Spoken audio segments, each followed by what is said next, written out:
But yeah, dude. Speaking of which, with the Chinese and coronavirus and all that, I think it's going to be safe to say too that we'll probably see some interesting videos from you in the next few months leading up to the election. Yeah, I've been tempted to do a video on Kamala Harris, although I don't know how relevant that would be because I did a video not too long ago about how Biden is going to lose. Mm-hmm. I still hold to that belief. Biden is going to lose, and Kamala Harris isn't going to help him. In fact, I don't think that there is any VP pick that could help Biden. For one thing, the vice president is irrelevant. He is irrelevant until the president dies. Yeah. So, or the 25th Amendment, whatever, to say that the president can't do his job or whatever. I think it's the 25th Amendment. yeah. Well, regardless, Yeah. I mean, the maybe the Democrats are thinking that Biden isn't going to last that long in life anyway, and that he's going to die in a few years. So maybe they're thinking that we could have the first black female president, and we could set like some crazy historical president or whatever.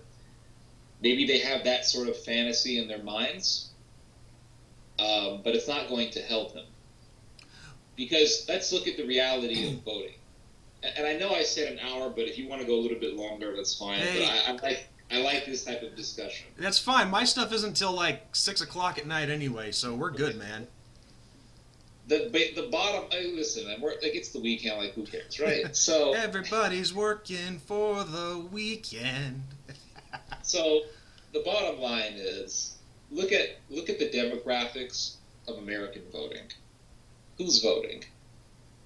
It's usually white people in their 70s. Do you think they give a crap about the first black female president? They No. don't care. They care about Medicare. They care about taxes. They care about those things. The millennials and the SJWs in our generation and in the younger generation, the Zoomers, they've actually made themselves in a way politically ineffective because while they are, well, I shouldn't say that. Let me just rephrase. The younger people, they are politically influencing people in the meta-political sense.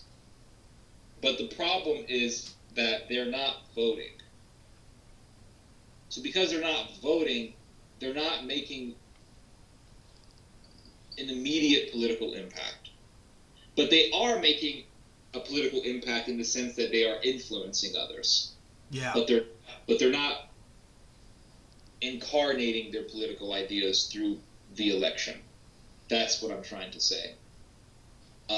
I think eventually the millennials are going to become the voting demographic. Obviously, that's just inevitable. That's if we're still alive and the Earth is still existing. But until then, right now, it's just a bunch of old white people who want to vote because of taxes and Medicare. So you think they give a crap about BLM? You think they give a crap about immigrant rights? You think they give a crap about any of this? No, they don't care about any of this stuff. You think they care about gay rights and minority, indigenous, black, brown folks stuff? They don't care about any of that stuff. They have certain issues that they care about: the economy, taxes, and medicine, and Medicaid, and all that, Medicare, and that's it. That's all they care about. So Kamala, Biden picking Kamala Harris, it means crap. Okay, it means garbage. But Trump, he's this old boomer. He golfs. He talks like a boomer. He argues like a boomer. His political focuses are things that a lot of older folks care about more. So Trump actually is still at the advantage. Whether you like it or not, he's still at the advantage. That's the bottom line. How do I put this? A lot of the voting demographic, they're going to lean more Republican at the end of the day. They don't even care about this coronavirus stuff. People are saying that coronavirus is going to hurt Trump. I'm not sure if I really believe that, because if you look at people who voted for Trump, they all think that the liberals and the mainstream media, they're using coronavirus as a way to hurt the president. That's the narrative that they believe in a lot of. Oh yeah. A lot of the time. Most Americans don't want to wear a mask. Even in California, which is historically a blue state, it's been a blue state for a while, very Democrat, they don't give a damn about coronavirus. That's why California is the #1 state in the country right now when it comes to COVID-19. Yeah. So, coronavirus, it's not going to hurt the president because, for one thing,